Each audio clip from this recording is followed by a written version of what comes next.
안녕하십니까. 오늘 이렇게 설명회를 와주셔서 너무 감사드리고요. 저는 초, 중, 등 원장을 맡고 있는 김영건이라고 합니다. 예, 반갑습니다. 박수 소리가 좀 커갖고 좀 기분이 좋아지네요. 오늘 중3 설명회인데요. 일단 어머니들 요즘에 요 당신의 문해력이라는 프로그램 혹시 들어보셨는지, 뭐 아시는 어머니도 있으시고 뭐 처음 보시는 어머니들보다는 뭐 한번 들어보신 어머니들이 많으시겠죠. 이 문해력이라는 거는요, 글을 읽고 이해할 수 있는 능력인데요. 근데 당신의 문해력의 한 장면입니다. 영화의 가제, 이걸 물어봤더니 학생들이 랍스터요 이러고 있는 거예요. 영화에 임시로 붙은 제목이라는 의미의 가제라는 단어를 몰라서 가제 들으니까 응? 랍스터? 이렇게 된 거죠. 우리 학생들의 이 참 순수한 단어 실력을 보여줄 수 있는 사례였습니다. 근데 요즘에 왜 이렇게 문해력이라는 게 주목을 받고 있냐면요. 사실 저는 제가 이 학원 온 지 한 3년 정도 된 것 같은데, 왔을 때부터 저는 문해력을 굉장히 많이 강조했었는데, 그때만 해도 문해력, 리터러시에 대해서 많은 사람들이 관심을 갖지 않았어요. 독해력이랑 뭐가 다르냐 여쭤보시고 이랬었는데, 이 프로그램 덕분에 이제 문해력에 대해서 좀 많은 관심을 갖게 되신 것 같아요. 사실 공부머리 독서법이라는 책 혹시 들어보신 어머니들이 계실 수도 있는데, 그게 바로 이 문해력과 관련된 책이거든요. 문해력이 왜 중요하냐면 결국은 문해력이 있어야만 공부를 할 수 있기 때문이에요. 그러니까 교과서를 봐도 문해력이 없는 친구들은 뭔 말인지를 이해를 하지 못하는 거예요. 그리고 자, 글을 보고 이해를 못한다는 거는 글의 내용을 말로 해도 이해하기가 어려운 거예요. 언어 능력 자체가, 언어를 듣고, 그러니까 듣거나 읽거나 했을 때 이게 무슨 말인지 이해할 수 있는 능력이 떨어져 있다는 거죠. 그러니까 글을 이해 못한다는, 그걸 말로 똑같이 해도 이해를 못하는 거예요. 그래서 그거를 굉장히 쉽게 설명해줘도 학생들이 어려워하고 엉뚱한 얘기하고 뭐 그런 일들이 벌어지죠. 그래서 이 문해력이 집중받는 이유는 바로 이 문해력이 모든 공부의 기본이고 바로 언어 능력의 기본이기 때문입니다. 자, 그래서 문해력은 글을 읽고 의미를 파악하는 능력이고요. 그러면 문해력 얘기를 왜 중3 나는 국어랑 이런 거 좀 관심 있어서 왔는데 왜 이 얘기를 하나 궁금하실 수 있는데요. 조금만 보시면 제가 이걸로 시작한 이유가 나올 겁니다. 자, 이거는 EBS에서 실시했던 성인용 문해력 테스트입니다. 어머니들 보이시면 어머니들도 잠깐 뭐 무슨 얘기인지 한번 보실까요? 자, 이 문제를 풀기 위해서는요, 먼저 몇 가지 단어들은 알아야 돼요. 해류, 고위도. 멕시코만에서 되어진 표면 해류란 말을 알아야겠죠. 북대서양을 가로질러 북극해로 올라간다. 이 해류는 노르웨이 해안을 포함한 고위도 지역. 고위도란 말도 알고 있어야겠죠. 지역을 지나면서 차가운 대기와 만나 열을 빼앗기다가 결국 북극해에서 수심 2km까지 가라앉게 된다. 자, 이렇게 설명이 나와 있습니다. 이 말을 듣고 이해하려면 어휘력 당연히 기본이지만 또 뭘 알아야 될까요? 배경 지식이 필요합니다. 이 세계 지리가 머릿속에 있어야 되겠죠. 그래 도대체 뭔 상황을 얘기하는지 우리가 이해할 수 있겠죠. 멕시코만에서 데워진 해류가 이렇게 북대서양을 타고 가다가 노르웨이 쪽으로 이렇게 빠져서 북극해로 간다는 얘기네요. 그러면서 이쪽에서 찬 공기와 만나면서 점점 물이 식는다. 이런 얘기다. 요 얘기를 할 수 있으려면 세계지리라는 하나의 배경 지식이 필요한 겁니다. 그리고 문제는 대륙 내부에 있는 러시아의 고위도 지역과 같은 위도상의 노르웨이 해안 지역은 지역 서로 온도 비교하는 겁니다.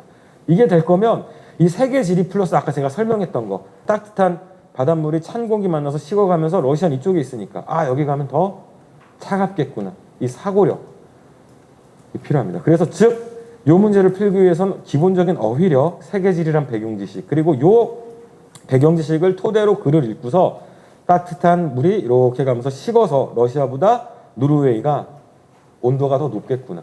이런 추론적 사고력이 필요하다는 겁니다. 이게 바로 문해력의 3요소고요. 그리고 이 문해력의 3요소는 비단 국어만이 요구하는 능력은 아닙니다. 모든 공부의 기본이 됩니다. 자, 이 3요소가 사실은 이제 중3이면 더욱더 이제 내년에 고등과 더 나아가서 수능을 아마 생각하실 텐데요. 수능에서도 이 3요소가 그대로 적용되고 있습니다. 이번에 수능 어려웠다고 얘기 나오는 문제 중에 가장 정답률이 낮았던 문제를 제가 가져왔어요. 정답률 22%.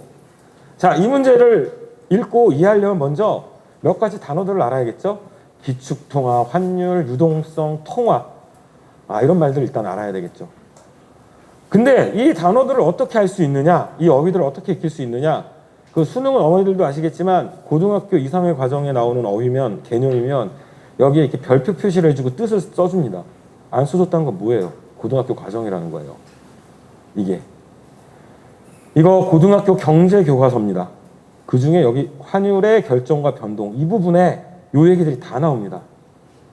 이 배경 지식이 있으면 이 어휘를, 개념을 알 수 있고 이 글을 이해할 수 있겠죠. 근데 문제는 뭐죠?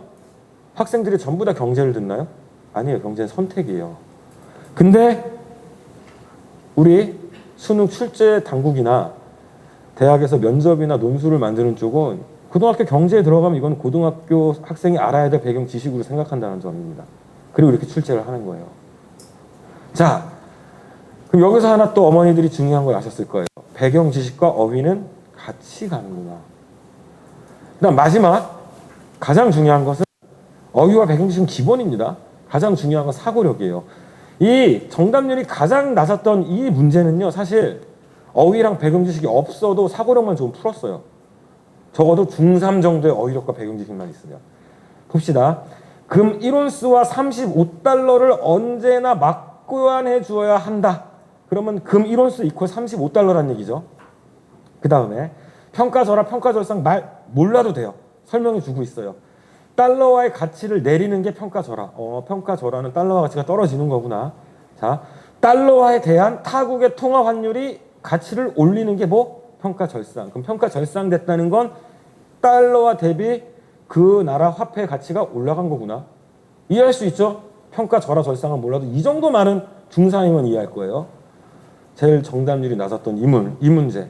답은 5번이거든요. 틀린 거. 자, 브레턴 우주체제에서 마르크화가 달러화에 대해 평가 절상되면, 즉 가치가 올라가면 같은 금액의 마르크화로 구입 가능한 금의 양은 증가하겠죠. 왜? 금 1온수는 35달러 고정됐고 평가 절상은 달러 대비 마르크화 가치가 상승했다는 얘기니까 같은 마르크화로 달러를 더 많이 살 수 있고 금도 더 많이 산다는 얘기예요. 풀 수 있었어요. 왜 못 풀었을까요? 사고력이 부족해서 못 푼 거예요. 이 정답률이 22%밖에 안 됐던 이 문제를 푸는 비법은요, 사실 어휘나 배경 지식, 글을 이해하는 기본이긴 합니다만은 학생들이 못 푼 이유는 뭐 때문이다? 사고력이 부족해서 못 풀었던 거죠. 그래서 어휘, 배경 지식, 사고력, 요 세 가지는 여전히 수능, 국어에도 똑같이 사용되고 있고요. 더 나가서 수능 국어가 이렇게 나온다면 그건 당연히 고등학교 내신에도 영향을 미치겠죠. 자, 이번에 국어가 불수능을 넘어서 용암 수능이었다는 얘기들이 많았어요. 근데 실제로 교사들이 풀어보니까 갸우뚱하는 거예요. 문제 평이한데? 어떻게 보면 학생들의 학력이 떨어졌다는 얘기일 수도 있어요. 수능 출제원이 그 얘기했어요. 이번에 코로나19로 학력 저하가 우려되기 때문에 지문을 예년보다 짧게 내겠다. 그래서 실제로 예년보다 좀 짧게 출제됐습니다. 보시면 보통은 이게 지금 지문 전체거든요. 보통은 한 이만큼이 더 있죠. 수능 지문. 예년보다 한 3분의 2 정도 짧게 출제됐는데도 문제는 평이해. 지문은 짧아. 근데 학생들은 어렵다고 난리가 난 겁니다. 이게 지금 우리 한국의 국어의 현 상황입니다. 자, 옛날부터 그래서 문해력 최하위 한국이라는 얘기는 계속 나와요. 세종대왕이 한글을 잘 만들어 주셔가지고 우리 한글 다 읽죠. 근데 문제는 뭡니까? 읽어도 이해를 못한다라는 거. 그리고 문해력 최하위라는 건 이거 요즘 학생들만 얘기하는 건 아니에요. 우리 성인 문해력도 우리나라 굉장히 낮습니다. 그래서 인터넷 댓글 보면 황당한 댓글들 많죠. 야, 얘는 글을 읽은 걸까? 같은 기사를 읽고 이해는 한 6, 7가지는 되는 것 같아요. 이런 게 바로 문해력이 낮기 때문에 일어난 일일 수도 있어요. 시간이 있으면 요거 한번 같이 풀어보고 싶은데 나중에 시간이 있으면 한번 풀어보십시오. 여기 요 문제가요, 출연자들이 다 틀렸어요. 심지어 김구라 같은 경우에 평소에 텍스트 많이 보는 사람이잖아요. 근데 김구라의 텍스트 읽기의 특징은 뭐냐면 정보를 머릿속에 기억하는 텍스트 읽기만 했던 거예요. 사고력이 필요한 텍스트를 읽으니까 틀려버리는 거예요. 여기서 중요한 포인트, 이제 더 이상 글 읽기를 지식을 넣는 수단으로만 생각하면 안 돼요. 사고를 해서 이해하고 사고를 통해서 뭔가 확장적이게 이용할 수 있는, 그게 바로 텍스트 읽기, 글 읽기의 핵심이죠. 그래서 여기 나오죠. 문해력은 단순히 이해하는 것뿐만 아니라 글을 이용해서 뭐 생활의 문제를 해결하는 능력까지 포함하고 있다. 자, 이거 딱 공부하는 거잖아요. 공부할 때 이건 국어뿐만이 아니죠. 모든 과목의 공부가 교과서, 글로 되어 있고 글을 읽고 이해했으면 그 다음 뭡니까? 그걸 바탕으로 문제 해결하면 되는 거죠. 그게 뭐 시험 문제들이잖아요. 공부의 기본 구조예요. 기본 구조. 비단 국어만의 문제가 아니죠. 그래서 어머니들께서가 더욱 잘 아시겠지만 많은 수학 선생님들, 뭐 정승재 같은 사람들, 뭐 아는 영어 선생님들이 니네가 수학 못하는 이유, 영어 못하는 이유, 국어 못해서라 하는 얘기를 되게 많이 하거든요. 바로 이런 이유입니다.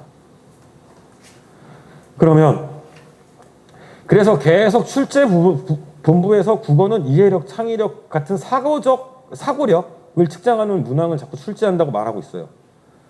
그럼 우리는 그럼 이런 생각을 해요. 야, 국어인데 무슨 사고력이야. 그냥 문학 이런 거 잘하면 되지 않아? 어머니, 그 아까 제가 보여드렸던 비문학 지문이 수능에서 몇 문제 출제되시는지 아십니까? 혹시 아시는 어머니? 17문제입니다. 문학은 몇 문제일까요? 17문제입니다. 똑같아요. 문법? 물론 내신을 위해서 문법 열심히 준비해야 돼요. 수능에서 내가 선택 안 하면 안 해도 돼요. 화작이나 언매 중에 선택 11문제, 문학 17, 저 독서 17문제예요. 이게 수능이에요. 그러니까 아무 생각 없이 내신만 쫓아가다가는 학생들이 수능에서 박살이 나는 거죠. 문학, 문법, 우리는 뭐 그렇게 저희 학원 안 가르치려고 노력합니다만은 대부분의 학생들 국어 공부 외워서 하려고 그러잖아요.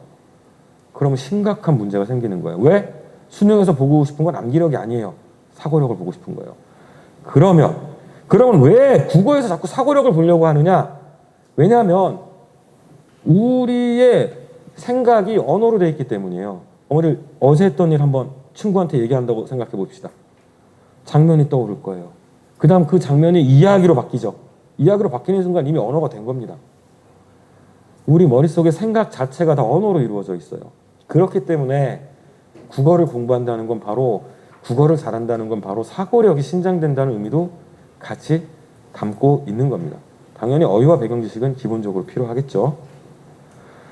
그래서 그러면 이때 말하는 사고력이 뭐냐? 이거는 유명한 밀러의 인지 피라미드인데요. 이거는 뭐 교육 목표 설정할 때도 굉장히 많이 활용되고 교육학에서 굉장히 많이 활용되는 피라미드인데, 이 기초적 사고가 뭐냐면요, 기억하여 지식을 습득하는 단계, 암기예요, 암기. 우리 주입식. 저는 주입식이 필요 없다고 하는 사람이 아니에요. 어느 정도 주입식은 필요해요. 구구단은 외워야 될 거 아니에요, 이해해도. 그래야 능숙하게 써먹죠. 주입식이 필요 없는 게 아니에요. 근데 문제는 뭡니까? 주입식 다음에 분석적, 추론적, 고차적 사고를 할 이 사고력의 영역을 학생들이 문해력이 딸리거나 문제가 생기면 암기로 메꾸기 시작한다는 거예요. 그럼 이제부터 공부가 지옥이 되는 거죠. 우리도 학교 다닐 때 암기해봤잖아요. 세상에서 제일 재미없고 제일 고통스럽고, 최악은 뭡니까? 효율도 최악이에요. 자꾸 까먹고, 그리고 심지어 외운 거 학교 가서 시험 문제 풀 때 활용하려고 그러면 기억 안 나고, 알고 있어도 활용이 안 되고, 그쵸? 응용이 안 되고, 그런 문제가 벌어지기 때문에 이 한층 높은 쪽의 사고력을 키워줘야 된다는 게 저희의 아주 기본적인, 그리고 내신뿐만 아니라 당연히 내신도 이게 늘어나면 잘할 겁니다만은 수능, 나가서 입시, 나가서 나중에 사회생활까지 갈 수 있는 비법이라고 생각합니다. 그리고 그게 문해력이 주목받는 이유고요. 그러면 고차원적 사고력이 뭔지 분석적 사고만 우리가 간단하게 살펴보고 갈게요.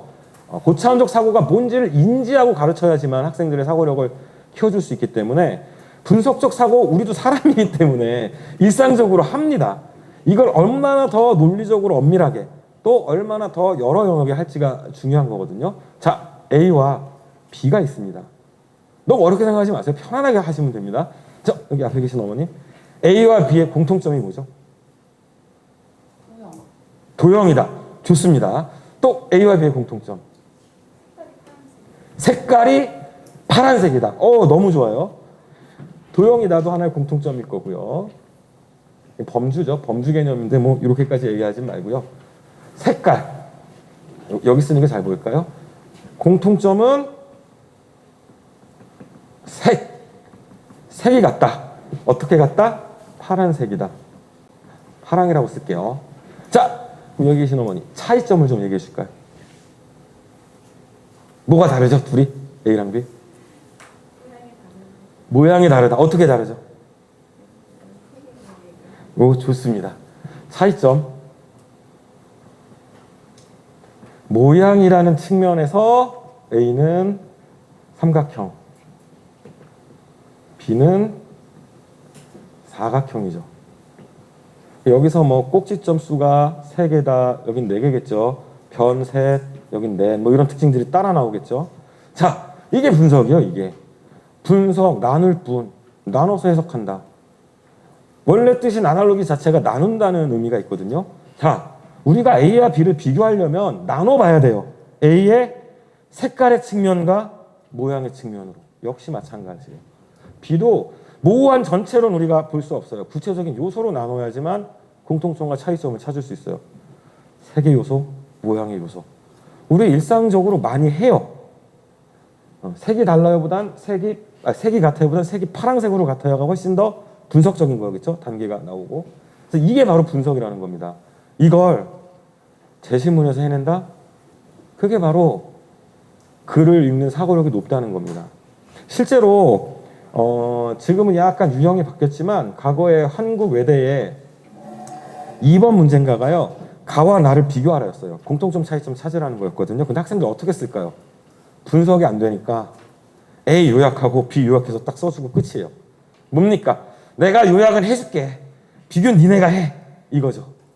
그러면은 걔네들은 열심히 썼는데 요약만 해놓고 문제에 다분하지 않은 거죠. 네. 비교가 뭔지 몰라서 그랬을까요? 몰라서 그런 친구도 있어요. 근데 대부분은 비교가 뭔지 몰라서가 아니라 분석이 안 되는 거예요. 글을 읽고. 그래서 어휘, 배경식도 중요하지만 지금 사고력을, 고차원적 사고력이 뭔지 알고 그걸 키워줄 수 있는 교육을 해야 된다. 이거는 비단 독서토론 논술 수업이나 비문학뿐만 아니라 국어에서도 그런 부분을 강조해야 된다. 좀 이따 국어 박지원 팀장님이 나와서 논설문과 설명문 얘기하실 때 아마 요 차이점이 뭔지 그거 하시는 걸 좀 보여드릴 거예요. 자, 그러면 사고력을 어떻게 키울 수 있을까? 자, 시카고 플랜이라고 시카고 대학에서 명문이 아니었었어요. 근데 얘네가 명문이 됐던 하나의 이유가 고전 100권 읽기 프로그램이었거든요. 근데 100권 읽었다는 게 중요한 게 아닙니다. 이렇게 주제나 질문을 갖고 읽었다는 겁니다. 이 주제나 질문을 갖고 책을 읽게 되면은요, 이 책의 지식을 머리에 넣으려고 하는 책 읽기가 아니에요. 이 책에 대해서 생각하고 A랑 B 두 책을 읽었으면 비교하고 서로 이런 책 읽기를 하게 되는 거죠. 더 이상 지식을 습득하기 위한 책 읽기의 시대는 끝났습니다. 인터넷에 정리된 거 너무 많고요. 지식을 습득하기 위해서는 특히 어려운 책일수록 직접 읽는 것보다 해설되어 있는 거 보는 게 훨씬 나아요. 내가 읽으면 뭔 소리인지 못 알아듣고 시간만 쓰거든요. 그래서 교수님들이 석사 가면 그러잖아요. 야, 원전 읽지 마. 해설서 좋은 거 많아. 좀 봐. 논문도 좀 보고. 그거 네가 자꾸 언제 읽어서 논문 쓸 거야. 대표적으로 많이 해주시는 말씀들이잖아요. 옛날부터 사실은 우직하게 원전을 읽는 것보다 지식 습득에는 2차 해설서나 3차 서적이 훨씬 유용하다는 건 뭐 이미 공부를 좀 해보신 분들은 다 알고 있는 거죠. 그래서 독서도 역시 사고력을 올리려면 여기 나오죠. 문해력은 책만 읽는다고 키워지는 것이 아니라 책을 읽으며 질문을 통해 깊이 있는 사고 훈련을 하는 것이 중요하다. 이런 말이 나오죠. 그래서 저희가 그리고 이런 사고력이 뭐 대입 기출 그리고 고입 기출에도 굉장히 유용하다. 이 말씀을 드리고 싶습니다. 그래서 저희가 이제 좀 이따가 우리 중등부 원장님을 맡고 계신 김효진 원장님이 나오셔서 그걸 좀 말씀드릴 거예요. 아무래도 중3은 국어가 중요하다 보니까 한 달에 한 번 독서 수업이 진행되거든요. 근데 그 한 달에 한 번의 독서 수업이 그래도 학생들한테 굉장히 의미 있고 가치가 있어야 되잖아요. 거기서 우리가 어떤 방식으로 책을 읽고 질문하게 만들어주는지, 그리고 그걸 통해서 어떻게 사고력을 키워주고 있는지. 더불어서 저희가 잠깐 설명을 드리면 저희가 3시간 수업 중에 1시간 반은 국어 수업을 하고요. 나머지 1시간 반은 3주는 비문학, 한 주는 독서토론 논술을 해요. 그럼 3주 비문학도 어떤 식으로 학생들의 문해력을 키워주고 있는지 요거를 중등부 김효진 원장님께서 나와서 소개해 주시도록 하겠습니다. 좀 박수로 환영해 주시죠.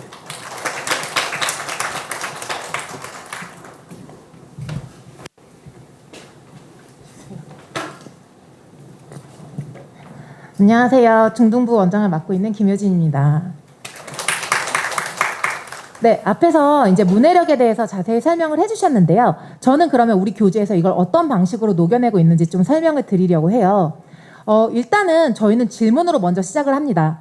왜냐하면 우리 아이들 주입식 이제 교육에 너무 익숙해져 있죠. 그래서 제가 책에 대해서 뭔가 설명을 하면은요, 친구들이 제 얘기에 맞춰서 정답을 찾기에 급급해요. 그렇기 때문에 우리는 먼저 질문으로 시작을 하는데요. 되게 간단해 보이죠? 한 줄 평과 인상 깊은 장면 문구 질문 만들기 굉장히 간단해 보이지만 아이들이 가장 싫어하는 부분이에요. 왜냐하면 한 줄 평을 한다는 거는요, 이 책을 읽고 이 책에 대한 핵심을 내 나름대로 얘기를 해야 된다는 뜻이에요. 자, 인상 깊은 장면 같은 경우에는요, 내가 왜 그걸 핵심으로 뽑았는지에 대한 근거를 대는 작업이고요. 마지막으로 질문 만들기 같은 경우에는요, 내가 나름대로 책을 내 중심적으로 읽었다면 그 나의 관점을 가지고 작가에게 질문을 던지는 비판적 읽기의 방식입니다. 그렇게 책에 대한 하나의 본인의 관점을 만들고 나면은요, 저희가 이제 앞에서 보여드렸던 책이 역사책이었기 때문에 이 역사를 가지고 얘기할 수 있는 핵심 주제를 뽑아냅니다. 지금 저희가 뽑아왔던 주제는 역사적 사건들이 왜 발생했을까예요. 그러니까 역사를 바꾸게 하는 건 무엇이냐죠. 저희는 여기에서 크게 이제 2가지 관점을 가지고 와서 설명을 할 건데요. 이 뒤에 나오겠지만 미리 말씀을 드리면 헤겔의 관념론적 역사관과 마르크스의 유물론적 역사관을 얘기할 예정입니다. 자, 헤겔의 관념론적 역사관이라는 건 역사를 변화시키는 건 문화다라는 입장이죠. 마르크스의 입장은요, 경제가 역사를 변화시킨다라는 입장이에요. 자, 그래서 이렇게 4가지 지문들이 나와 있는데요. 이 지문들 안에는요, 친구들이 이제 우리의 의도를 조금 파악하고 답을 할 수 있게끔 짜여져 있어요. 뭐 이를테면 여기 보시면요, 프랑스 혁명 보시면은요, 여기에서 뭐라고 나와 있냐면은요, 왕하고 귀족들은 모든 특권을 누렸지만 백성들은 모든 세금을 부담해야 됐다. 경제적인 관점이죠. 이 밑에 뭐가 나오냐면은요, 왕권 신수설 나와요. 문화적인 관점이죠. 이렇게 2가지 관점 중에 너가 생각하는 중요한 부분은 뭔 것 같아? 라고 질문을 하고 이렇게 4가지 질문들을 하게 되는데요. 친구들이 다 동일하게 저는 경제가 중요한 것 같아요. 저는 뭐 문화가 중요한 것 같아요. 이렇게 얘기하진 않아요. 다양한 대답이 나옵니다. 한 명의 친구에게서. 그러면 그것의 차이가 무엇인지 질문을 하고 그 다음에 본인이 생각하는 관점을 하나를 또 만들어주게 되죠. 이렇게 나름대로 질문을 통해서 사고력을 키우고요. 그 다음에 저희 여기서 끝나지 않죠. 그 다음에 이제 학자를 소개합니다. 그러면 이 친구들이 이 학자들의 이야기들이 조금 어렵게 느껴지지 않을까 걱정하실 수 있겠지만은요. 이미 질문을 통해서 내가 한 얘기를 학자의 말로 조금 변형해서 설명해 주는 거거든요. 그래서 생각보다 굉장히 쉽게 이해를 하게 되고요. 특히 헤겔 같은 경우에는 아까 얘기했던 그 수능에서 되게 어려웠던 그 지문이죠. 그래서 이렇게 배경 지식까지 자연스럽게 습득을 하게 됩니다. 경험상 친구들이 이 작업이 되고 나면은요, 1월 달에 수업했던 거 12월 달에 그래서 그대로 나와요. 기억을 잘하고 제대로 습득하고 있다는 거죠.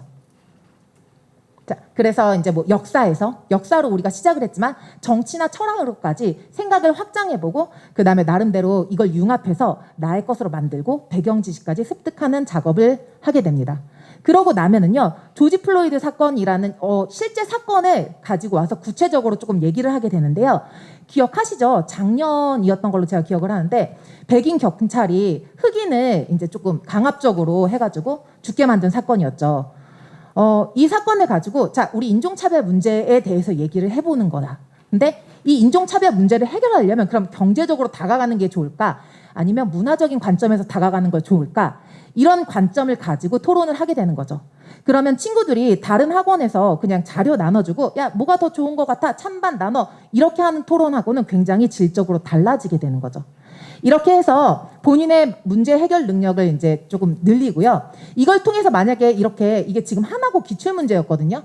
하나고 문제 이런 것들이 나오면요, 정의에 대해서 얘기할 때 조지 플로이드의 이제 사건이라든가 그 다음에 자기의 역사관까지 조금 드러내면서 이야기를 할 수 있겠죠. 자, 그래서 저희 이 논술 수업은요, 친구들에게 본인이 이제 스스로 생각할 수 있는 사고력도 신장시켜주지만 그와 더불어서 자연스럽게 배경 지식도 습득할 수 있게 해주고 고입이나 대입 면접 같은 것들도 예행 연습을 조금 자연스럽게 할 수 있게 만들어줍니다. 그리고 나서 제가 이제는 비문학 얘기를 할 건데요. 논술이 아까 말씀드렸다시피 아무래도 우리 친구들이 이제 중3이다 보니까 한 달에 한 번만 수업을 진행하게 돼요. 그리고 나머지 3주는요, 비문학으로 채우는데요. 아까 앞에서 말씀해 주셨다시피 비문학이 수능에서 꽤 많은 지문을 이제 차지하죠. 굉장히 많은 분량을 차지하는데 그럼에도 불구하고 우리 친구들 학교에서 비문학을 배워본 적이 없어요. 문법 같은 경우에는 중학교 1학년부터 고등학교 3학년까지 계속해서 배우죠. 하지만 비문학 같은 경우에는요, 학교에서 제대로 가르치지 않아요. 그래서 이제 저희가 3주 정도, 한 달에 이제 3주 정도를 꾸준히 비문학을 하고 있는데요. 저희는 일단 친구들이 이 비문학을 잘 이해하고 잘 풀어낼 수 있도록 이렇게 유형별로 사고 알고리즘 연습을 시켜주는데요. 뭐 크게 유형은 3가지 정도 나눌 수 있죠. 어떤 거요? 사실적 독해라든가 추론적 독해라든가 비판적 독해라든가 이렇게 3가지로 나누고 그 다음에 여기에서 어떤 것들을 중요시해야 되는지 제가 지금 여기 가지고 온 거는 사실적 독해인데요. 중심 화제를 찾는 방법이라든가 그 다음에 단어와 문장 안에 들어있는 정보를 이해하는 방법이라든가 문장 간의 의미관계를 파악하는 방법이라든가 이런 것들을 한 주 한 주 차근차근 친구들에게 연습을 시킵니다. 지금 여기에서는요. 중심 화제 찾는 방법에 대해서 나와 있는데요. 제일 앞줄에 보면 반복적으로 나타나는 어휘가 무엇인지 찾으라고 얘기를 해요. 그래서 이 문장을 보시면은요. 씨름하고 기술에 대해서만 계속 나옵니다. 기술 허리 기술, 다리 기술, 손 기술 등이 있고 허리 기술에는 상대방을 어쩌고저쩌고 이러면서 기술이라는 단어가 반복적으로 드러나는 걸 볼 수 있어요. 그래서 이 문제에선 정답을 씨름의 기술로 찾으면 됩니다. 이런 식의 단문을 가지고 연습을 하고 나면은요. 장문을 가지고 또 연습을 시켜요. 이렇게 한 학기 동안 유형별로 친구들에게 비문학 독해하는 방법을 이제 수업을 하고 나면은요. 2학기 때는 구조적 읽기를 들어갑니다. 저희가 구조적 읽기를 굉장히 중요하게 생각하는 이유는요. 어머님들 책 읽고 나시면 딱 덮고 나면 한 달 정도 지나서 잊혀지시죠? 잘 기억 안 나시죠? 네. 왜 그러냐면요. 구조적으로 정보를 재조합하지 구조적 읽기라는 게 이 정보가 갖고 있는 비문학에는 굉장히 많은 정보가 있죠. 그 비문학의 의미망을 좀 파악하고 그걸 내 머릿속에서 재구조화하는 거거든요.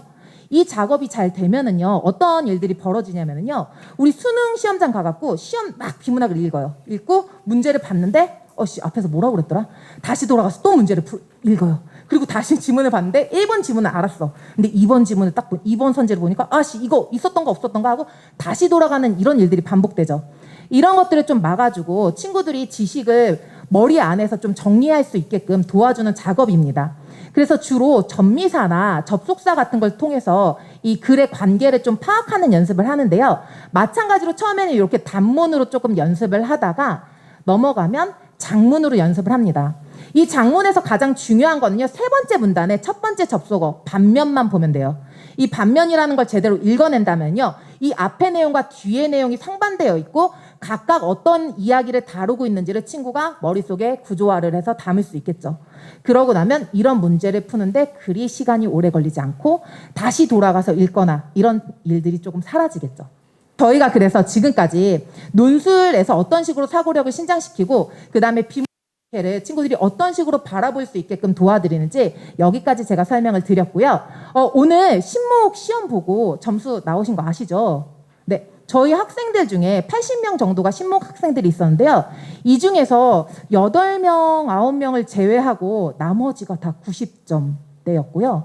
100점인 친구들도 굉장히 많았습니다. 자, 오늘의 주인공이신 박지원 팀장님 박수로 좀 맞아주세요.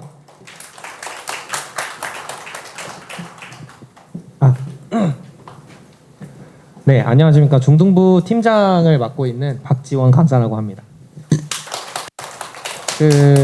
앞에서 너무 저를 이렇게 올려주셔가지고 조금 쑥스럽긴 한데 제가 국어와 내신에 대해서 설명을 좀 드려보고자 합니다. 그래서 먼저 국어 제가 중3 애들에게 매번 하는 얘기인데요. 중3 친구들의 시기는 저는 애들한테 매번 그럽니다. 진짜 공부가 시작되는 거는 내년부터고 너네가 중3 때 많이 다쳐야 고등학교 올라가서 피를 안 본다. 굳은살을 배겨야 된다. 이런 얘기를 좀 하는데 그 이유는 제가 그랬던 경험이 있었기 때문이에요. 제가 중학교는 저는 고향이 지방이기 때문에 막 이렇게 엄청 학원도 없었고 그래서 나름 지역에서 야, 너 천재다 이런 소리는 못 들었지만 성적표를 갖고 가면 아빠가 이제 쓱 피자 한 판 정도 시켜주시는 그 정도의 성적은 가지고 있었습니다. 그래서 뭐 그렇게 국어 공부에 대해서 생각을 잘 하지는 못했어요. 그런데 고등학교 올라가서 3월에 모의고사를 보죠. 3월에 모의고사를 딱 보고 점수를 받았는데 뭐 이 세상 이렇게 처음 보는 점수. 전 등급이 높을수록 점수가 높은 줄 알았어요. 정말로. 그래서 저는 진짜 우물 안의 개구리였구나. 그걸 알고 있었고 그리고 제가 공부를 잘했던 건 옆에서 선생님들이 잔소리를 해줬기 때문이구나라는 거를 그때 돼서 알았죠. 그래서 저는 모의고사에 트라우마가 좀 있었고 그걸 수능 때 고치기 위해서 정말 많은 노력을 했습니다. 뭐 이제 아침에 국어 시간에 일어나서 국어부터 본다던가 뭐 여러 가지 노력을 해서 좀 트라우마를 없앤 편이고 근데 저희 아이들에게는 제가 가르치는 아이들한테만큼은 그런 트라우마 정도는 없어야 수능 때 좀 편하게 보지 않을까 그런 생각 때문에 제가 국어 수업을 준비한 점을 좀 보여드리도록 하겠습니다. 먼저 매번 이제 수능 지겨우실 수도 있겠지만 중학교 고등학교 공부의 결승선은 수능이죠. 근데 요번에 좀 쉬운 거 가져왔습니다. 보면 2점짜리도 아니고 3점짜리도 아니고 제가 아이들에게 가장 수업할 때 중요하게 여기는 포인트를 가르쳐드리기 위해서 문제를 가져왔어요. 저기 저희 2020년도 수학능력시험 19번 문항 문제고요. 어려운 문제가 아닙니다. 기본 유형의 문제예요. 이육사의 초가라는 시를 읽고 문학 개념은 당연히 알고 있어야 되겠죠. 이 시를 읽고 해석하는 능력은 당연히 알고 있어야 되고요. 여기 보기에 제시되어 있는 내용은 보통 이육사에 대한 생애 혹은 작품에 대한 배경 지식 혹은 사회적 배경 이런 것들을 제시해 줍니다. 그리고 1, 2, 3, 4, 5번에는 A, B, C, D에서 해당하는 문학 개념과 내가 방금 제시해 준 배경 지식을 조합해서 사고해봐 너. 그거 가능하니? 가 기본 문제입니다. 어려운 문제들은 더 어렵게 나오겠죠. 그래서 가장 중요한 건 어휘는 마찬가지겠죠. 아이들 제가 뭐 정규 수업 때 뭐 가실이라던가 이런 거 하면 중세국어만 보면 그냥 발작을 합니다. 거의 발작을 해서 선생님 읽어주세요 막 이러기 때문에 이런 어휘는 물론이고 배경 지식을 해석할 수 있는 능력 그리고 문학적 개념과 같이 사고할 수 있는 능력을 묻는 게 기본 문제라는 거 말씀드리고 싶습니다. 그래서 저는 수업을 할 때 어떻게 수업을 조금 구성을 하느냐 제가 수업했던 책을 가져왔는데요. 먼저 일단 문학의 개념 어찌됐건 개념이 없으면 사고력이 아무리 뛰어나도 근간이 없으면 기울기 마련이겠죠. 집에 주춧돌을 기울여서 지으면 집이 언젠가는 무너지는 것처럼 문학의 개념을 일단 탄탄하게 쌓아주는 것이 좋습니다. 그래서 여기서 이제 소설에서 배우는 인칭의 시점에 대한 얘기라던가 혹은 소설의 특성, 소설의 요소 같은 기본적인 개념을 먼저 수업을 한 뒤에 이제 작품에다가 요거를 적용해보는 수업을 가집니다. 내신 수업에서 중요한 건 여기까지입니다. 내가 이 책을 내용을 읽고 여기서 소설의 시점을 찾을 수 있니? 소설의 요소 찾을 수 있어? 소설의 구성 찾을 수 있니? 어느 부분이야? 를 묻는 게 거의 대부분의 학교에서 진행하는 시험이죠. 그리고 나서 저희 책의 뒤에는 이제 배경 지식에 해당하는 인물의 특징이라던가 혹은 그 당시 사회적 배경이라던가 제재 요소라던가 그런 것들을 수업을 같이 한 뒤에 문제를 출제합니다. 먼저 기본적인 문제 유형. 위 소설의 서술자에 대한 설명으로 가장 적절한 것은 누가 보더라도 소설의 개념, 근간을 묻는 문제죠. 그런 것들을 묻는 문제를 기본적으로 푼 후에 이제 사고력이 필요한 수능에서 기본적인 문제가 되는 유형을 한 가지 제시를 툭 던져줍니다. 요거는 어머님들이랑 한번 같이 풀어봐도 괜찮을 것 같아요. 사랑방 손님과 사랑방 어머니의 손님. 그 소설 작품의 내용은 과부인 어머니가 그렇죠? 아저씨와 어느 러브라인을 보이는 그런 장면인데 그 당시에는 지금 요즘에 어머님들이 좋아하시는 펜트하우스 뭐 옛날 지나갔지만 그런 엄청 파격적인 드라마였겠죠. 그런 거를 아이의 시선에서 순수하게 아무것도 모르는 듯이 보면서 우리가 그렇게 재밌게 봤던 소설을 만약에 이 시점을 주인공인 어머니가 서술자로 바꿔버린다면 장르가 어떻게 바뀌겠느냐? 그럼 어떻게 될 것 같은가를 아이들에게 물어보는 거죠. 그래서 저는 수업할 때 아이의 시선으로 로맨스물을 봤다가 너가 로맨스의 당사자라면 어떻게 하겠니? 그렇죠? 친구가 데이트하는 걸 보다가 너가 데이트를 한다면 어떻게 되겠니? 그런 걸 물어보는 문제로 해서 정답은 5번이 되겠죠. 아저씨에 대한 어머니의 심리를 구체적으로 표현할 수 있다. 그럼 아이들에게 필요한 머릿속에서 사고가 되는 과정은 무엇이냐? 일단 서술자 시점에 대한 개념이 머릿속에 있어야 되고요. 그리고 배경 지식에 대한 그런 인물에 대한 특성을 가지고 있어야 되기 때문에 오키 어린 아이에서 어머니의 시점으로 바뀐다면 어떻게 바뀔지 문제를 사고할 수 있도록 수업을 진행하고 있습니다.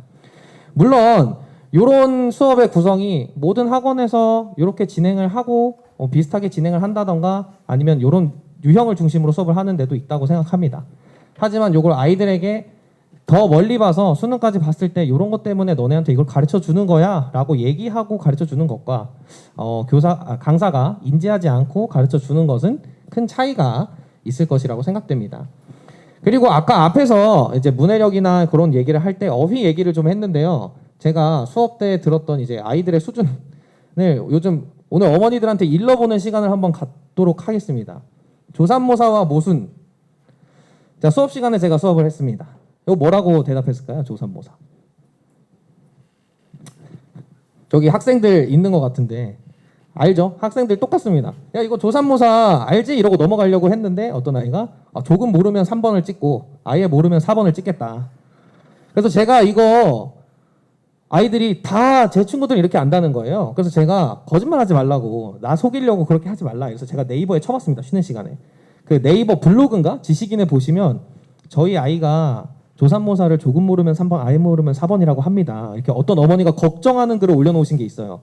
집에서 한번 쳐보시면 지금 아이들의 수준이 진짜 여기입니다. 그렇죠? 그리고 모순은 또 무엇이냐? 아예 모르면 순수하다. 순수한 머리를 가지고 있다. 이런 식으로 수업이 진행이 되더라고요. 그래서 제가 어휘가 정말 많이 중요하구나를 매번 깨닫고 있는 그런 실정입니다. 그래서 어휘 문제에서 아이들이 나 이거 애들한테 별로 설명할 필요 없을 것 같은데 이거 알지? 이러고 넘어가려다가 매번 설명하는 순간이 있어요. 그래서 요거는 별주부전, 토끼전에 해당하는 그런 내용인데 보통 저희가 아이들한테 내신이나 이런 거 수업하면 자 보통 토끼 상황은 사면초가 진퇴양난이야. 그럼 애들이 머릿속에 사면초가 진퇴양난 오케이 이것만 있어. 머릿속에 있다가 13번 보시면 토끼의 입장에서 리을을 사자성어로 표현한 것은 리을은 지금 별주부가 달콤한 말을 하는 내용이니까 감언이설이 와야 됩니다. 근데 애들이 사면초가나 진퇴양난을 고른다면 틀리겠죠. 진정한 어휘의 뜻을 알고 문제를 풀어야 된다는 얘기입니다. 그래서 저희는 어휘 테스트를 매주 보고 있고요. 그리고 클리닉 시간을 보고 있고 틀리면 저희가 조금 더 악랄하기로 유명한 게 2개 이상 틀리면 재시험을 보고요. 재시험을 또 틀리면 흔히 깜지라고 하죠. 이제 제가 앞에서 이제 주입식 안 좋다 이렇게 얘기를 하셨는데 제가 반대되는 얘기를 하고 있는 거긴 한데 이런 부분은 조금 필요하다고 봅니다. 어휘 같은 부분은 이제 아이들에게 어느 정도 주입식은 좀 필요하지 않냐 이런 게 생각이 된다고 합니다. 그래서 저희 수업 구성은 일단 크게 정규 수업을 듣고 주중에 클리닉 수업을 듣는 걸로 이루어져 있고요. 정규 수업은 주말에 아침, 오후, 저녁반으로 3시간씩 주 1회 구성되어 있고 클리닉은 평일에 1시간 내외로 구성되어 있는데요. 저희 클리닉 때는 클리닉 전담 선생님께서 뭐 출결이라던가 아이가 지금 도착했습니다. 그리고 오늘 문제를 풀었는데 몇 개를 틀렸습니다. 이렇게 그리고 아이들에게 문제 푸는 것과 시간 체크를 해주시는 전담 선생님께서 계시고요. 그 전담 선생님께서 클리닉을 주로 아이들과 같이 실시하게 됩니다. 그래서 정규 수업은 아까 말씀드렸다시피 통합국어 90분, 독서 토론 논술 90분 이렇게 진행이 되고요. 그리고 클리닉은 클리닉 선생님께서 첨삭도 해주시고 혹시 한 달에 한 번 있는 거기는 하지만 독서를 하고 나면 첨삭을 해주시고 그거에 대한 너 다시 한번 써봐 리라이팅 시간을 가지게 되고요. 그리고 주간김정기 테스트 및 채점, 어휘 테스트 그리고 어머니께 이번 주는 이렇게 클리닉이 진행됐습니다 하는 피드백까지 전해지는 시간이 된다고 보시면 되겠습니다. 네, 그래서 제가 이건 과제는 아닌데 이제 먼저 어휘를 매주 외워야 되는 그 내용이 있고요. 사자성어, 단어, 속담 그리고 문학적 개념까지 전부 포함되어 있어서 아이들이 일주일에 외워야 되는 걸 한 강씩 분리해 놓은 책이라고 보시면 되겠습니다. 그리고 이제 클리닉 때 와서 푸는 모의고사인데요. 제가 아까 앞서 그 책에 있던 것만으로는 아이들에게 문제 유형을 습득하기가 조금 어렵기 때문에 30문제에서 35문제 뭐 그런 식의 문제를 내서 아이들에게 문학적인 다양한 문제들 그리고 비문학도 마찬가지 그런 식으로 아이들에게 습득을 하도록 하고 있습니다.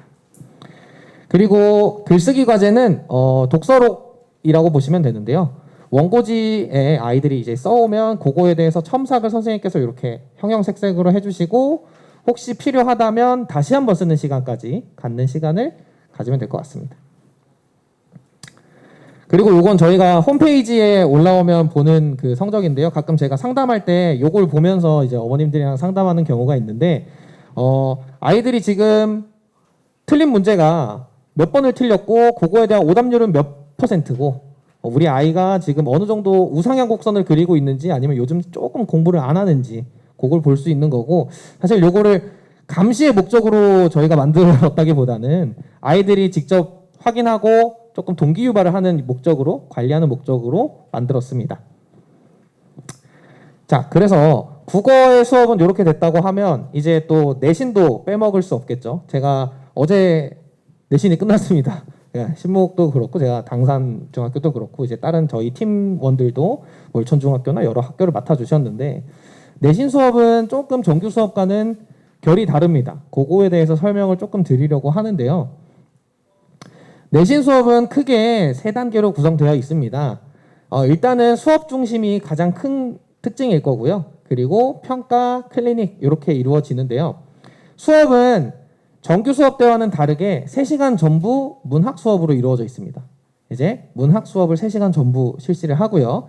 그리고 평가도 정규 때는 클리닉 때 한 번 있었다고 하면 사실 내신 때는 아이들의 지속적인 숙지와 너가 어느 정도 알고 있고 지금 모르는 부분이 어딘지 체크하는 게 가장 중요하기 때문에 담당 강사가 복습평가, 학습평가, 그리고 클리닉평가 총 3단계로 이루어지고요. 클리닉 때도 클리닉 전담 선생님뿐만 아니라 담당 강사가 직접 들어가서 너 지금 알고 있는 부분 오답 노트를 쓰는 과정에서 모르는 부분을 좀 채워주고 숙제량을 검사해주고 어머니들에게 피드백 드리는 그런 시간으로 내신 수업이 진행되고 있습니다.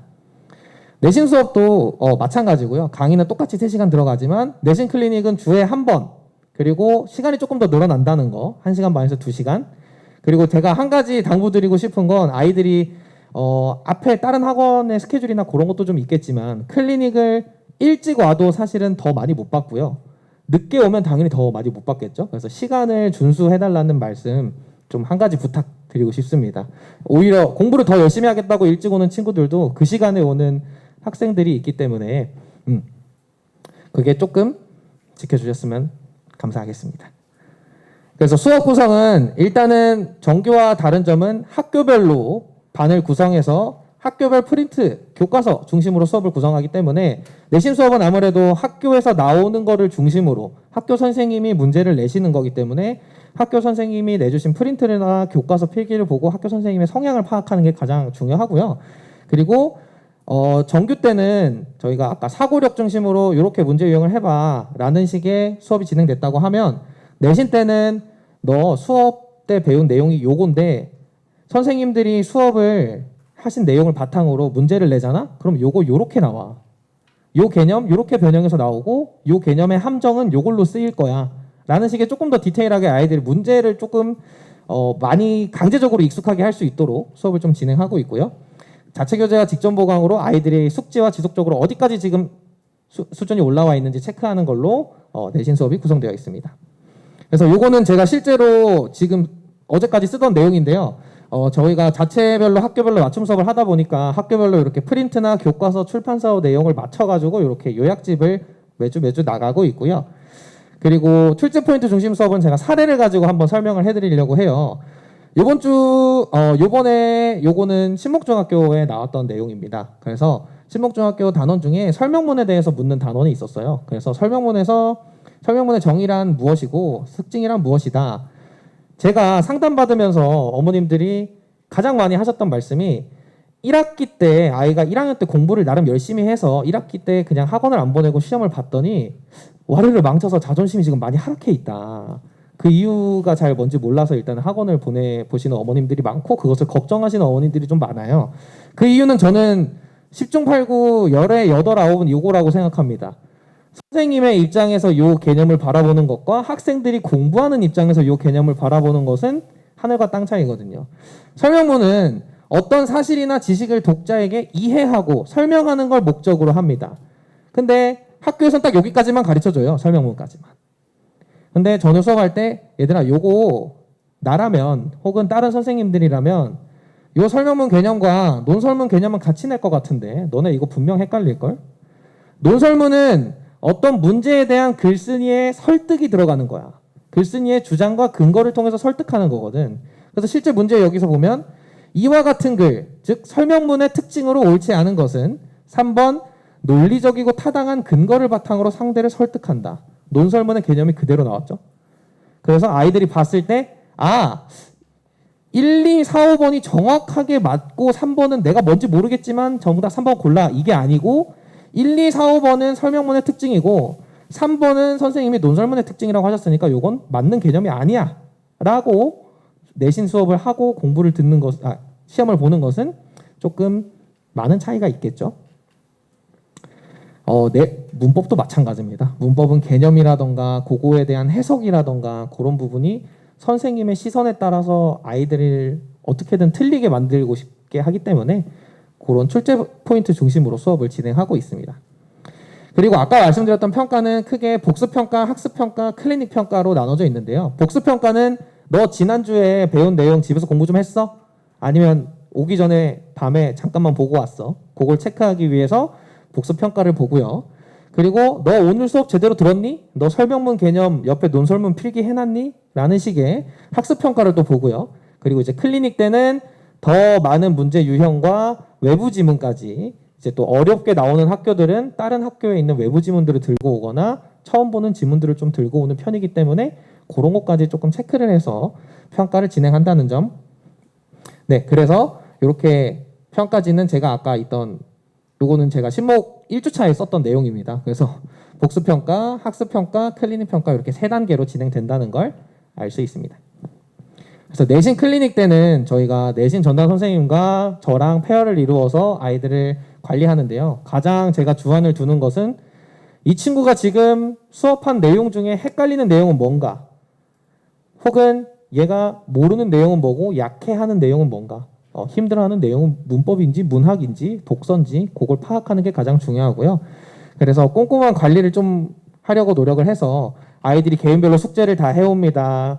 혹여 제가 지금 어머님들을 어떤 학생의 어머님인지는 잘 모르겠지만 제가 가끔 전화하다 그런 저희 학생이 숙제를 좀 못해서 오늘 클리닉 때 더 하고 보내겠습니다. 이렇게 전화하는 경우도 있어요. 그래서 그건 다 이제 클리닉 때 아이들이 숙제를 좀 했고 개념을 얼마나 했는지 체크한다는 게 나오고 있고요. 그래서 이제 심화 유형과 외부 지문 문제까지 클리닉 때 풀려서 아이들이 조금 더 탄탄하게 내신 수업 성적을 받을 수 있도록 수업을 진행한다는 점을 알아주셨으면 좋겠습니다. 네, 지금까지 국어와 내신 수업을 설명한 박지원 팀장이었습니다. 감사합니다.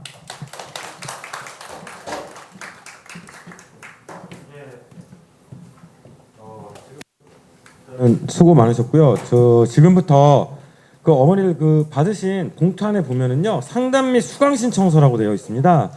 그거를 좀 작성해서 나갈 때 저기 앞에 계신 실장님께 드리시면은 그 보시고 아마 실장님들께서 뭐 수강 신청하셨으면 먼저 배정을 해드릴 거고요 시간을. 그리고 상담 신청하셨으면 상담 전화를 갈 거니까요. 그걸 좀 작성해 주셨으면 감사하겠고요. 그 다음에 아마 쭉 들으셨는데 좀 이해가 안 되시는 부분도 있고 궁금하신 부분도 있으실 거예요. 그래서 이거 적으시면서 Q&A 시간을 좀 진행하려고 그러거든요. 혹시 뭐 질문 있거나 궁금하신 거나 그런 거 있으시면 질문해 주십시오. 네. 오목간을 듣고 싶으시다. 네. 그러면 여기에 오목간을 위에 써주시면은 저희가 전달드리도록 하겠습니다. 네. 또 질문 있으신가요?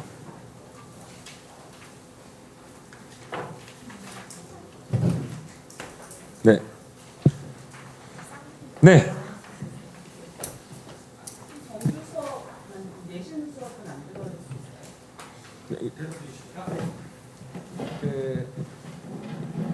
정규 수업을 듣고 내신 수업을 안 듣는 학생들은 한 달 동안 이제 휴원이 들어가게 되고요. 이제 내신이 전체적으로 끝나는 이제 지금 같은 시기죠.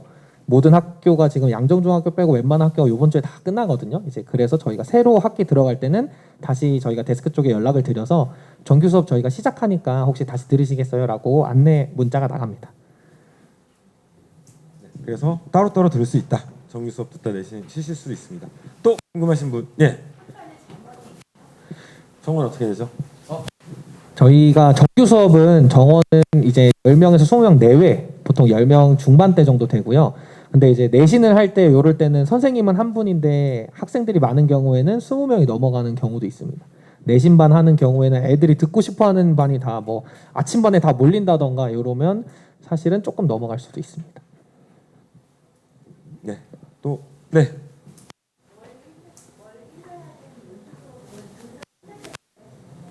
월 1회 하는 무슨 수업은요. 일단 1학기 동안은 책은 다 나왔어요. 백범일지, 재벌, 이기적 유전자, 청소년을 위한 코스모스, 원숭이를 위하는 자본론. 지금 몇 번 얘기했죠 제가? 그리스 비극. 네, 순서는 정확히 기억은 안 나는데 일단은 1학기 때는 그렇게 좀 되어 있고요. 그래서 좀 문학, 비문학 좀 섞으려고 그랬고 경제학, 그다음에 과학, 그리고 뭐 좀 철학 이쪽을 좀 섞으려고 지금 노력을 좀 해서 구성을 했습니다. 그리고 그런 친구들이 있어요. 그 자사고나 특목고를 준비하는 학생들이 있는데 이 책들이 아마 면접 때 굉장히 도움이 될 겁니다. 그리스 비극 하나만 잘 알고 있어도 엄청 써먹을 수 있죠. 그래서 이제 그런 것도 좀 생각해서 책을 그렇게 구성했고요. 그리고 2학기쯤이 되면 이제 예비 고1이 되잖아요. 그때는 아마 독서 수업 대신 그 시간에 이제 고등 모의고사들을 이제 선행 연습을 시킬 겁니다. 네, 그렇게 아마 진행될 것 같습니다. 네, 또 질문 있으신가요? 네, 여기부터 먼저 받고 갈게요.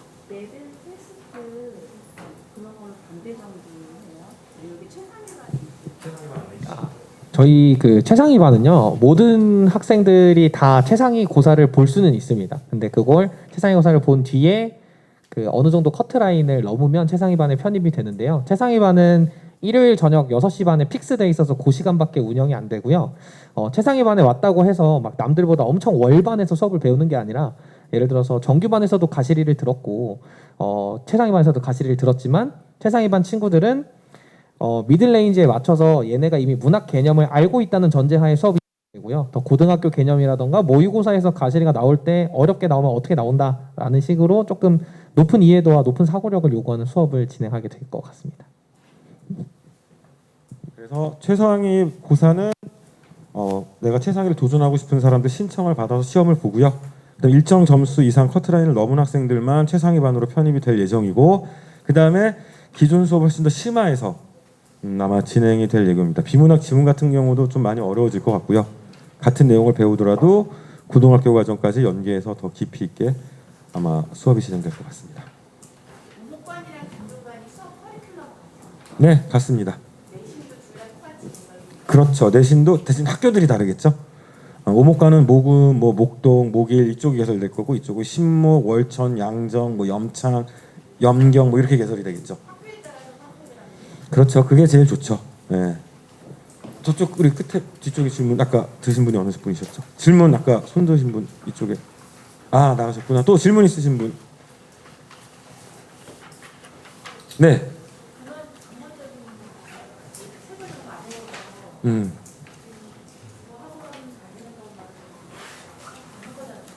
네.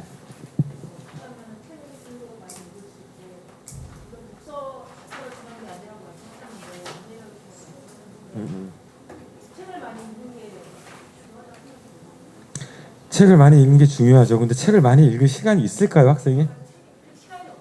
맞아요. 게임하는 시간보다 학원 가는 시간이 더 많지 않나요? 그렇죠. 그러니까 그건 사실 우리도 책 한가하고 한가해 있잖아요. 근데 학생들한테 한가하지 않게 바쁘게 학원 돌리고 조금 짬나는데 요거 좀 그 게임하는 걸 보고서 게임하지 말고 책을 읽어라? 사실은 무리한 요구죠. 그래서 솔직하게 얘기하면요. 책을 많이 읽게 하려면은 한가하면 돼요. 심심해서 미칠 것 같으면 옆에 있는 책을 주워 들거든요. 그거는 쉽지 않죠. 그러니까 결국은 저희가 독서토론 논술이나 이런 걸로 한 번쯤은 읽어봐야 될 책들을 좀 읽히려고 노력하고 있습니다. 그래서 아마 보면은요, 중3뿐만 아니라 중2, 중1 저희가 선정하는 책들 보면은 좀 교양과 관련된 서적들이 많아요. 뭐 죄와벌 이런 거는 한 번쯤 읽어봐야 되지 않을까 싶은 책들로 좀 선정하고 있습니다. 그래서 항상 어머니들의 고민이고 저희도 어려운 건데, 예, 그 부분은 좀 그렇게 이해를 해주셨으면 좋겠습니다. 또 예. 수업 때그 책이 정해진 거를 읽고 와야 되잖아요. 네. 아니면 못 읽고 오면 일단은 만약에 안 읽고 왔다, 그럼 수업이 학생이 재미가 없을 겁니다. 근데 안 되지는 않아요. 아, 만약에 읽고 뭐 클리닉 때나 이럴 때 읽힐 때도 있죠. 근데 조금 일찍 와서 읽게 하고 있어요. 네, 그리고 이제 만약에 학생이 연속해서 읽어오지 않는다면 당연히 부모님한테 전화해서 나중에 상담이 들어가기도 하고요. 그리고 만약에 저희가 두 주에 여기는 한 달에 한 번, 중2나 중1은 두 주에 한 권이거든요. 첫 주 마저 못 읽어왔다 그러면 두 번째 주까지 꼭 읽어오도록 유도를 하고 있고요. 네, 그래서 수업이 진행이 되느냐 할 수는 있지만 무리가 좀 올 겁니다. 오늘 저희 이제 오늘 초등 수업이죠. 비슷하니까. 초등이 개축일기였거든요. 근데 개축일기를 이제 대부분이 다 읽어왔는데 몇몇 친구들이 두 친구 정도가 8명 중에 두 친구가 끝에를 좀 못 읽었대요. 근데 그거는 끝에까지 읽어야지 그 결말을 봐야 되거든요. 광해군이 이렇게 쫓겨나고 하는 장면이 나와야 되는데 거기까지 못 읽어왔어요. 조금 끝에를. 그러다 보니까 아무래도 수업에서 책 얘기할 때 조금 뭔가 깊이가 좀 떨어지고 뭐 그렇게 되겠죠. 그럼 학생들이 느껴요. 아, 내가 좀 덜 읽어와서 여기서 친구들은 저런 얘기 나는 못하는구나. 네, 그렇게 진행되고 있습니다. 예, 또 예.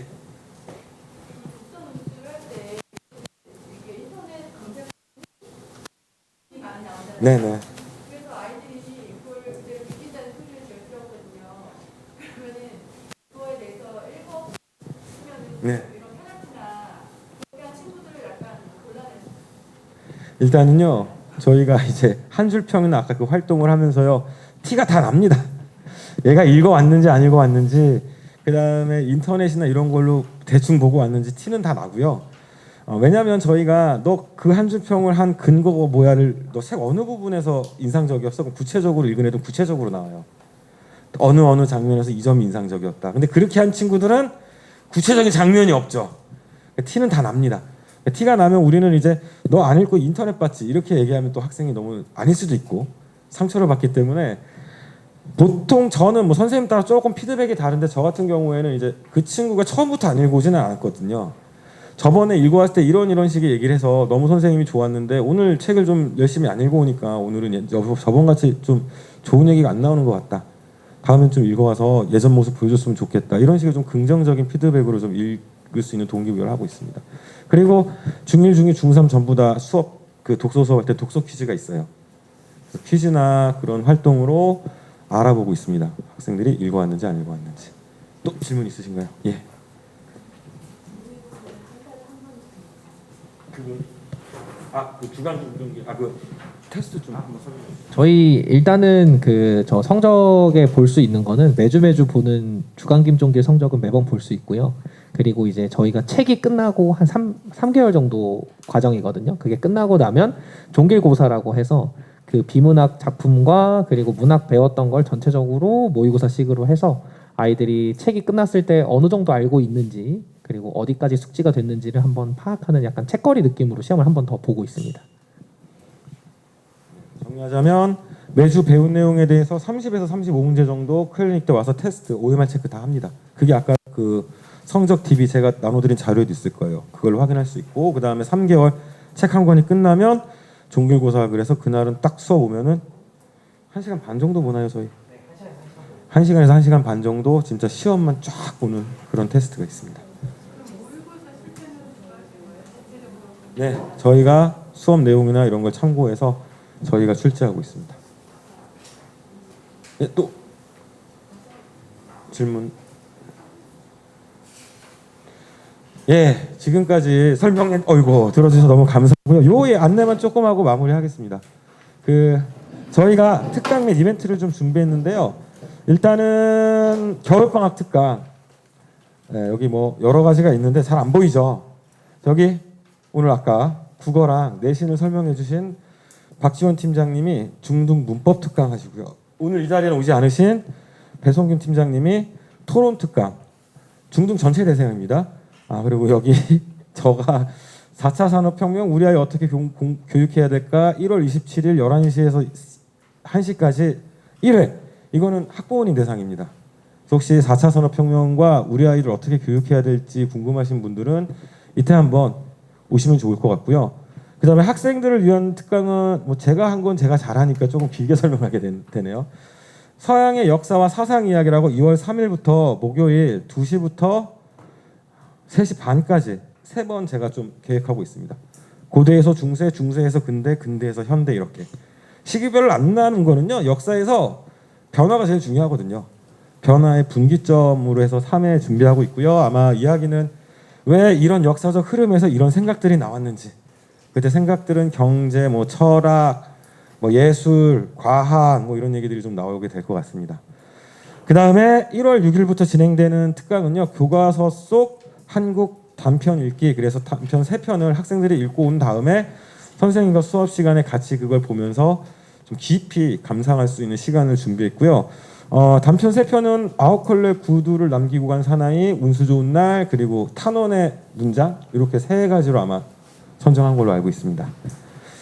그래서 이런 특강이 준비되어 있다는 것. 그리고 이번에 저희가 문해력 테스트를 한번 진행해 보려고 그래요. 재원생은 당연히 무료고 비재원생도 신청하시고 테스트 이 검사비를 내시면은 보실 수 있습니다.